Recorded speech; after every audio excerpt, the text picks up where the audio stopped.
আমার কোনো বিজ্ঞান হে যে গাড়ি নিয়ে আনতেছে এই টাকা হে পাইতেছে না, হে নিজে সাহায্য করতে।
বর্তমানে পরিস্থিতি স্বাভাবিকের দিকে যাচ্ছে, জলের স্রোতও একটু কম হয়ে গিয়েছে, তারপরেও এখনও বৃষ্টি আসার সম্ভাবনা রয়েছে। সেই কারণে আমরা এখনও দেখছি যেখানে আমাদের আশ্রয় নিয়ে রয়েছে আমাদের যারা লোকজনেরা, এখানে আমরা খাওয়া দাওয়া সরকারের তরফ থেকে খাওয়া দাওয়ার ব্যবস্থা করছি।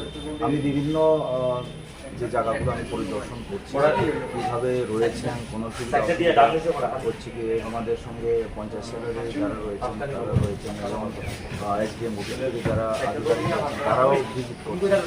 আমি এখন বর্তমানে আমাদের মাধব চন্দ্র ক্লাস স্কুলে রয়েছে, প্রায় 190 জনের মতো লোক এখানে খাওয়া দাওয়া রয়েছেন। আমি আশা করি পরিস্থিতি স্বাভাবিকের দিকে যাবে 1-2 দিনের মধ্যে, এবং যদি না যায় তারপরে আমরা প্রশাসনের সঙ্গে আলাপ আলোচনা করে কিভাবে এটাকে করা যায়, কিভাবে তাদেরকে সহযোগিতা করা যায় সেই চেষ্টাতে আমরা রয়েছি।